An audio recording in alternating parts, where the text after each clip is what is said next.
Hello everyone, welcome to my YouTube channel English literature. आज के जो वीडियो का हम लोग का टॉपिक है ए डायलॉग ऑफ शेल्फ एंड शोल, जो कि विलियम बटलर इट्स की फेमस पोइट्री है।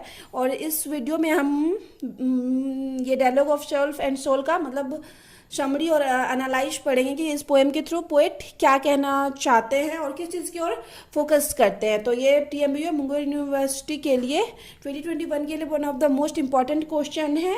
तो चलिए वीडियो शुरू करते हैं। और वीडियो अगर आपको अच्छा लगता है तो प्लीज़ वीडियो को लाइक कीजिएगा और कमेंट करके बताइएगा आगे आपको कौन से टॉपिक पे वीडियो चाहिए, और चैनल को भी सब्सक्राइब कीजिएगा। A dialogue of self and soul is a famous poem, काफ़ी फेमस पोएम है, written by an Irish poet, जो कि एक आयरिश पोएट के द्वारा लिखा गया है, विलियम बटलर इट्स, मतलब विलियम बटलर इट्स के द्वारा लिखा गया है the dialogue of self and soul. William Butler Yeats, जिनको हम लोग WB इट्स भी बोलते हैं, who was a great poet, जो कि एक महान पोएट हैं, ड्रामाटिस्ट हैं, प्रोज राइटर हैं, and one of the foremost यानी महत्वपूर्ण फिगर ऑफ 20th सेंचुरी, 20वीं शताब्दी के महत्वपूर्ण फिगर भी हैं इन लिटरेचर के, मतलब साहित्य के ही। WB Yeats was also awarded with Nobel prize in literature, और लिटरेचर में उनको नोबेल प्राइज भी मिला है WB इट्स को। A dialogue of self and soul, और जो एक dialogue of self and soul is an autobiographical expression, एक आत्मकथा के रूप में अभिव्यक्ति, मतलब खुद के बारे में ज़्यादा पोएट बात किए हुए, खुद के मतलब खुद से रिलेट करके बोले हुए हैं, of a conflict between the soul of the poet and his mind और इंटेलिजेंस, मतलब पोएट खुद के बारे में ही, खुद की आत्मा और माइंड और इंटेलिजेंस के बीच का कन्फ्लिक्ट, मतलब संघर्ष को दर्शाए हुए हैं। इट वॉज पब्लिश्ड इन 1933, ये जो पोएम है उसको पब्लिश किया गया था 1933 में, और इसे पब्लिश किया गया था बुक में द वाइंडिंग स्टेयर, इस द वाइंडिंग स्टेयर बुक में से पब्लिश्ड किया गया था, जो कि पोइट्री की कलेक्शन ऑफ पोइट्री थी जिसमें, तो उसी में इसको पब्लिश्ड किया गया था।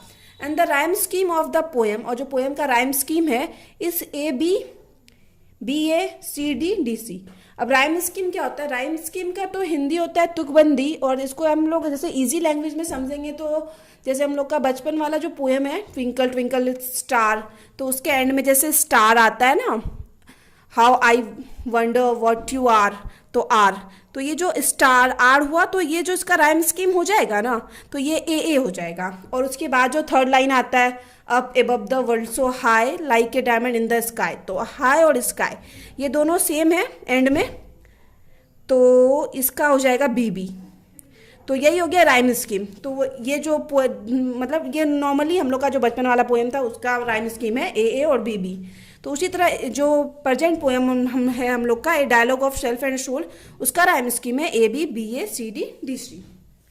इन दिस पोएम, अब इस पोएम के through both the self and soul speaks to express their characterize, इस पोएम में सेल्फ का मतलब यहाँ पे हमेशा शरीर की बात की गई है, बॉडी की बात की गई, तो शरीर और आत्मा दोनों अपने मतलब कैरेक्टराइज बताते हैं, अपने बारे में बताते हैं, अपनी विशेषता बताते हैं।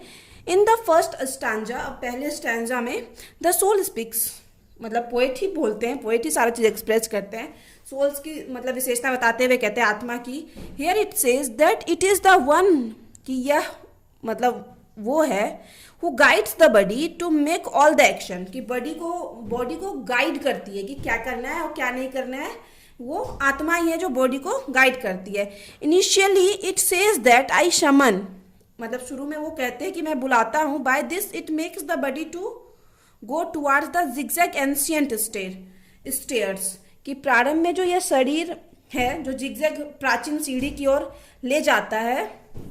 The stair here represent our life, और ये जो जिगजैग स्टेयर है हमारे लाइफ को प्रेजेंट करती है, जो कि अप्स एंड डाउन इसमें जिगजैग स्टेयर्स की तरह चलता ही रहता है। And life is full of suspense, और जो लाइफ है हम लोग का वो फुल ऑफ सस्पेंस, पूरी तरीके से रहस्य से भरा हुआ है। We take risk of going forward by listening to the voice of our soul, तो हम लोग क्या करते हैं, रिस्क लेते हैं, अपने वॉइस का आवाज सुन, मतलब अपने सोल का आवाज सुन के आगे बढ़ने का रिस्क लेते हैं। It makes us to go beyond the limit, ये हमको मतलब आत्मा हम लोग को बताती है, हमारी सोल बताती है कि लिमिट के आगे जाने का, लिमिट से आगे जाने का, ह्यूमन लिमिट जो कि मानवता का लिमिट है, विच इज एक्सटर्नल वर्ल्ड, जो कि हमारे एक्सटर्नल मतलब बाहरी दुनिया है, उसके लिमिट से आगे जाने के लिए बताते।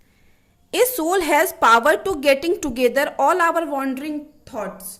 तो सोल जो होती है ना, उसके पास हम लोग का पावर हम मतलब पावर होता है कि वो वॉन्डरिंग, हम लोग का जो थॉट है, एक टाइम में ढेर सारा थॉट आते रहता है, कभी किसी चीज़ के बारे में सोचना, फिर तुरंत 1 से 2 मिनट में दूसरी चीज़ के बारे में सोचना। तो वही सोल का जो क्या होता है ना कि उसके पास पावर होता है कि वो सारे वॉन्डरिंग, हम लोग का जो थॉट्स होता है, जो इधर उधर जा रहा होता है, उसको एक साथ करती है, टुगेदर करती है इन ए सिंगल एरिया, किसी एक एरिया में। इन दिस सेक्शन, अब इस सेक्शन में the soul question itself, soul खुद से क्वेश्चन करती है, can anyone divide darkness from the soul, क्या सोल से कोई डार्कनेस को अलग कर सकता है, डिवाइड कर सकता है। इन सेकेंड स्टांजा, अब दूसरे स्टांजा में द पोएट सेज, पोएट कहते हैं that the soul is one, कि सोल जो है ना, आत्मा, वो एक ही है। इट हैज नो डेथ, जिसका कि डेथ नहीं होता है। इट रिमेन्स द सेम, वो हमेशा सेम रहती है, एक जैसी रहती है। The medium that it uses to be in action, और वो जो मीडियम जिसके थ्रू ये कोई भी एक्शन करती है, कोई भी काम करती है, differ from one life to other, मतलब अलग हो जाता है, एक जीवन से दूसरे जीवन में चली जाती है। विच इज बॉडी, जो कि बॉडी है, मतलब एक शरीर से दूसरे शरीर में चली जाती है।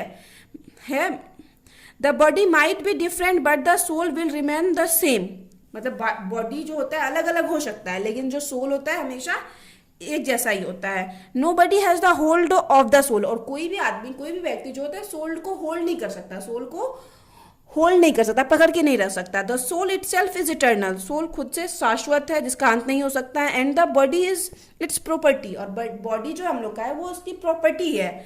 विट इट कैन चेंज, और जो सोल चाहे जब मतलब चेंज कर ले सकती है। When the body becomes old and decade, और जब बॉडी ओल्ड हो जाता है, बूढ़ा हो जाता है, डिकेड हो जाता है, मतलब नष्ट होने लगता है, तो उसको चेंज कर लेती है सोल, बॉडी को एक शरीर से दूसरे शरीर में चली जाती है। The third stanza is the continuation of the first. जो थर्ड स्टांजा है ना, वो continuation of the first stanza को ही कंटिन्यू किया गया, उसी के मतलब बात को कहा गया, बस अलग तरीके से या उसी चीज पे जोर दिया गया है। The soul here speaks on the intellectual of the human mind, human mind के इंटेलेक्चुअल मतलब बुद्धिमत्ता या आध्यात्मिकता के बारे में बात करती है। Which wander in search of reason for birth, जो कि वॉन्डर यानी भटकते रहता है human mind, reason for birth मतलब सर्च करने के लिए, मतलब क्या सर्च करने के लिए, ढूंढने के लिए, रीजन ऑफ बर्थ, बर्थ का रीजन ढूंढने के लिए, लाइफ का रीजन ढूंढने के लिए, डेथ का रीजन ढूंढने के लिए। द सोल क्वेश्चंस, को सोल जो है आत्मा क्वेश्चन करती है, why is the human mind not confined with its remarkable emotion such as love and war.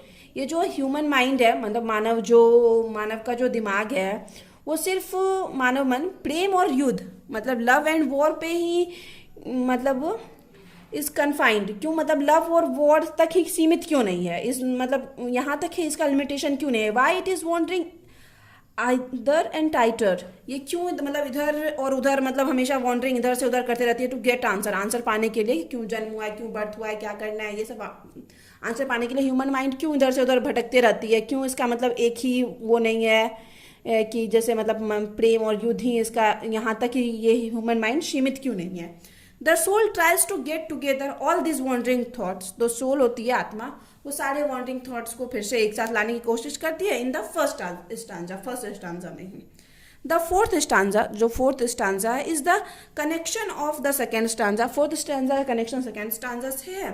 The self speak on the continuity and repetition of soul action, जो कि self मतलब शरीर जो है बात करता है कंटिन्यूटी की एंड रेपिटेशन की सोल के, एक्शन थ्रू डिफरेंट बॉडी, मतलब भले सोल अलग अलग बॉडी में चली जाती है लेकिन उसको सेम एक्शन करती है सबके साथ, कि मेरे बॉडी में है तो मेरे साथ भी जब सोल है तो मतलब मेरे बॉडी को भी पेन हो रहा है, जो काम मतलब हर एज में जो काम करना चाहिए हम अपने बॉडी के थ्रू भी कर रहे हैं वो, और अगर मेरी सोल किसी और के अंदर चले जाती है तो हर एज में उसको जो काम करना है, उस बॉडी को जो काम करना है वो भी करेगा, तो हर बॉडी के में एक्शन सेम होता है सोल्स के थ्रू, डिफरेंट बॉडी में भी एक्शन सेम ही किया जाता है, रिपीट किया जाता है। ही सेज द डीड्स, कि वह कहते हैं poet, that are left undone with will be done sooner or later by the soul in different self, मतलब जो भी काम रह गया था या नहीं किया गया था वो जल्दी ही और कुछ समय बाद पूरा कर लिया जाएगा सोल के द्वारा, आत्मा के द्वारा, दूसरे शरीर से। अब द फिफ्थ स्टांजा है। द फिफ्थ स्टांजा पोएम जो है शॉर्ट में लिखा हुआ है, काफी बड़ा अगर करेंगे तो मतलब समरी काफी बड़ा भी हो सकता है, इसलिए शॉर्ट में लिखे हुए हैं, कुछ चीजों को मतलब कम किए हुए हैं, कुछ चीज जो ज़्यादा समझाना चाहिए वो समझा के लिखा हुआ है। The fifth stanza is connected to third stanza. अब फिफ्थ स्टांजा जो है थर्ड स्टांजा से कनेक्टेड है। हियर द सोल सेज, यहाँ जो आत्मा कहते हैं, when it makes a human bring all his wandering thought, कि जब ये एक ह्यूमन के माइंड के सारे वॉन्डरिंग थॉट को एक साथ लाती है, टुगेदर लाती है, and his mind get filled with overwhelming power, तो उसके माइंड को ओवरवेलमिंग मतलब बहुत ज़्यादा शक्ति मिल जाती है। जब सारा थॉट एक साथ आ जाता है, एक तरफ काम करने लगता है, तो उसकी माइंड को बहुत ज़्यादा पावर मिल जाता है। He goes to a stage of trance, यानी वो मानव का शरीर है, जब उसको मतलब एक दिशा में दे दिया जाता है, पूरा पावर उसके पास आ जाता है, जब वो एक दिशा में काम करने लगती है, तो वो समाधि की स्थिति में चल जाती है। एंड बिकम डीप, और क्या बहरी, गूंगी, अंधी बन जाती है। And loses his intellect because he will be dead, क्योंकि वो और अपना यहाँ पे खो देती है बुद्धि को भी, क्योंकि वह मर चुकी होती है। And his soul will reach the heaven, और उसका जो सोल होता है वो हेवन पहुंच चुका होता है, स्वर्ग पहुंच चुका होता है, उसकी जो आत्मा होती है। In the second section of the poem, अब पोएम के सेकेंड सेक्शन में हिज सेल्फ, मतलब जो पोएट का शरीर है, स्पीक्स, बोलता है, कहता है, to precise soul is eternal, कि सोल जो है इटर्नल है, शाश्वत है। And so it lives in different form, इसलिए वो अलग अलग फॉर्म में जीवित रहता है। The cycle of birth, life, death becomes an infinite loop, ये क्या करता है ना, एक इन्फिनाइट लूप बनाता है, कभी ना खत्म होने वाला लूप। बर्थ डेथ साइकिल चलता ही रहता, बर्थ डेथ और लाइफ, मतलब बर्थ लाइफ डेथ ऐसा साइकिल चलता ही रहता है। बर्थ हुआ, लाइफ चल रहा है, फिर डेथ होना है, फिर वही सोल दूसरे के समय जाएगा, फिर उसका बर्थ होगा, फिर मतलब सेम साइकिल चलते रहता है। Gets to be in different से, बस उसको अलग अलग शेप मिल जाता है। द टोल ऑफ ग्रोथ, मतलब परिश्रम जो भी करना पड़ता है, परिश्रम करना पड़ता है, कठिन परिश्रम करना पड़ता है ग्रोथ के लिए। द फेसिंग ऑफ पेन, जो हम लोग पेन फेस करते हैं। द स्टेज ऑफ फाइटिंग इनमीज, जब हम लोग अपने इनमीज से फाइट करते हैं वो stage. This inescapable situation are faced by self, ये शरीर के द्वारा ये सारा सिचुएशन फेस किया जाता है। इसमें आत्मा वैसा कुछ आत्मा का रोल नहीं होता, ये सारा सिचुएशन शरीर के द्वारा फेस किया जाता है, कि हम लोग परिश्रम करते हैं या फिर पेन फील करते हैं, ये सब इनएस्केपेबल है, इसको स्किप भी नहीं कर सकते हैं। By self in different form, और जो कि अलग अलग फॉर्म में सेल्फ के द्वारा, शरीर के द्वारा ही फील किया जाता है। द पोएट सेज, पोएट कहते हैं, he will feel content to be in loop, और पोएट क्या कहते हैं कि वो इस लूप में ही कंटेंट यानी संतुष्ट फील करते हैं खुद को, मतलब अंतर्निहित बात नहीं कि उनके मतलब समझते हैं कि यही लाइफ है, तो उसी में वो संतुष्ट है, खुश हैं।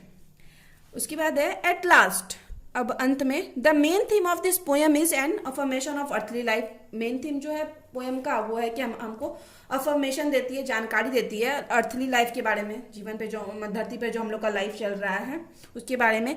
पोएट सेज, पोएट कहते हैं, सोल इज यूनिक, सोल जो है अनोखा है, उसके पास मतलब अनोखी पावर है। It is only dependent on God, ये सिर्फ गॉड पे डिपेंड होता है। नॉट ऑन द बॉडी और वर्ल्ड अराउंड इट, ना कि शरीर पे या फिर जो इसके चारों ओर जो दुनिया है उस पर भी डिपेंड नहीं होता है। The self is connected to the material world through its role, और अपने रोल के थ्रू ये जो सेल्फ होता है, सेल्फ यानी हमारा बॉडी, वो कनेक्ट होता है मटेरियल वर्ल्ड से। सो वी कैन से, इसलिए हम अब कह सकते हैं that कि the dialogue of self and soul, the dialogue of self and soul is one of the best poetry of W.B. Yeats, जो है one of the best poetry है W.B. Yeats के। तो यहाँ पे वीडियो खत्म होता है। वीडियो अगर आपको इंटरेस्टिंग लगता है आपके सिलेबस का, तो प्लीज़ वीडियो को लाइक कीजिएगा, चैनल को सब्सक्राइब कीजिएगा, और कमेंट करके भी बताइएगा कि आपको वीडियो कैसा लगा और आगे आपको कौन से टॉपिक पे वीडियो चाहिए। तो मिलते हैं नेक्स्ट वीडियो में नेक्स्ट टॉपिक के साथ।